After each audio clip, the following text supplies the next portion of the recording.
Selamat pagi teman-teman. Gimana kabarnya hari ini? Semoga kita sehat selalu ya.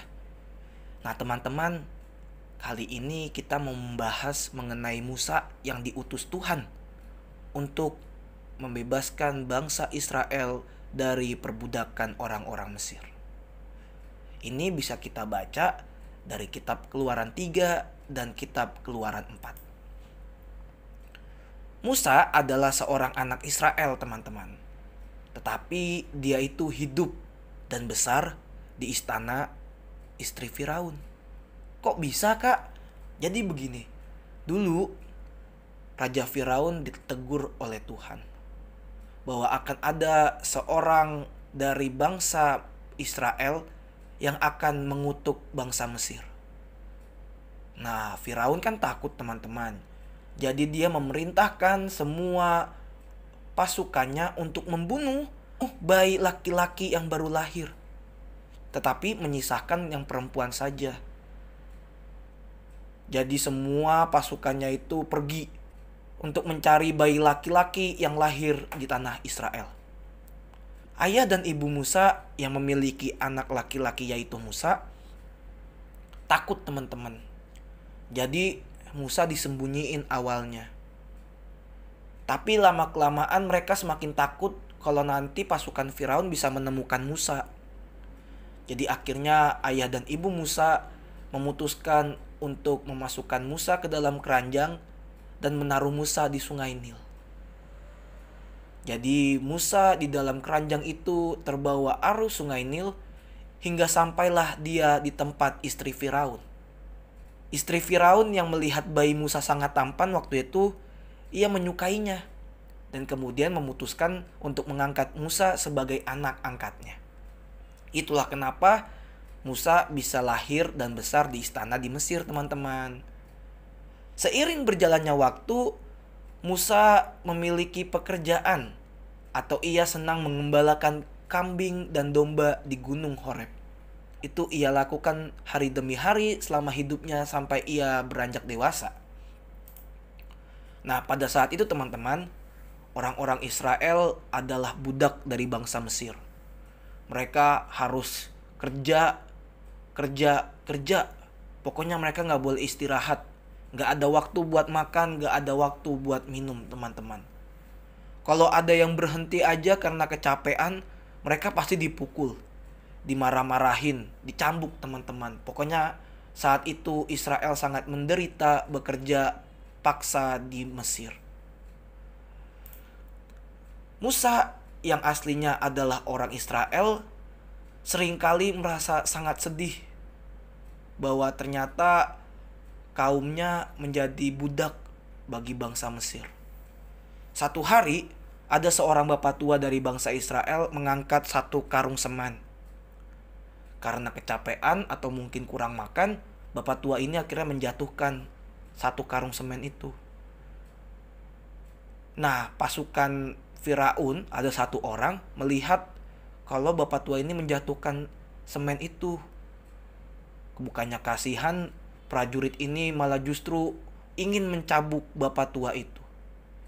Musa yang kebetulan saat itu lewat dan melihat, ia membela bapak tua itu, teman-teman. Tapi tanpa sengaja dia justru membunuh orang Mesir itu. Nah, teman-teman orang Mesir itu kemudian melihat Musa melakukan hal keji itu. Akhirnya Musa yang takut pergi dan melarikan diri dari tanah Mesir. Di tengah pelariannya, Musa saat itu tertidur dan juga sedang duduk. Tapi tiba-tiba muncul Tuhan dalam api nyala dari semak duri. Jadi ada semak duri di samping Musa dan tiba-tiba nyala api dari semak duri itu, teman-teman. Nah, semak duri itu dipenuhi oleh nyala api, tetapi semak duri itu tidak terbakar. Itu menunjukkan bagaimana besarnya kekuatan dari Tuhan, teman-teman. Ketika Musa ingin mendekati semak duri itu, terdengar suara Tuhan dari semak yang terbakar itu. Tuhan mengatakan agar Musa melepaskan sendalnya. Karena tempat di sekitar semak berapi itu adalah tanah yang kudus. Akhirnya Musa melepas sendalnya dan menghampiri semak berapi itu.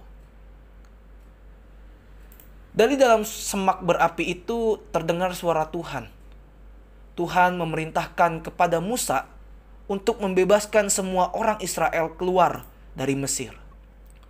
Musa awalnya takut, teman-teman, karena ia merasa bahwa ia tidak pandai berbicara. Ia tidak pandai untuk berkata-kata. Dan ia juga tidak memiliki kekuatan apapun untuk menghadapi bangsa Mesir. Maka Tuhan sekali lagi mengatakan kepada Musa, "Pergilah, beritahukan kepada mereka bahwa yang menyuruhmu adalah Aku." Kemudian Tuhan memberikan Musa sebuah tongkat. Tongkat itu yang nanti akan dilemparkan oleh Musa ke depan bangsa orang Mesir untuk menunjukkan mujizat Tuhan bahwa Tuhan bisa mengubah tongkat menjadi ular, teman-teman. Sebelum berangkat, Musa meminta Tuhan untuk menyertai lidah dirinya agar nantinya Musa bisa mengucapkan apa yang telah diperintahkan oleh Tuhan.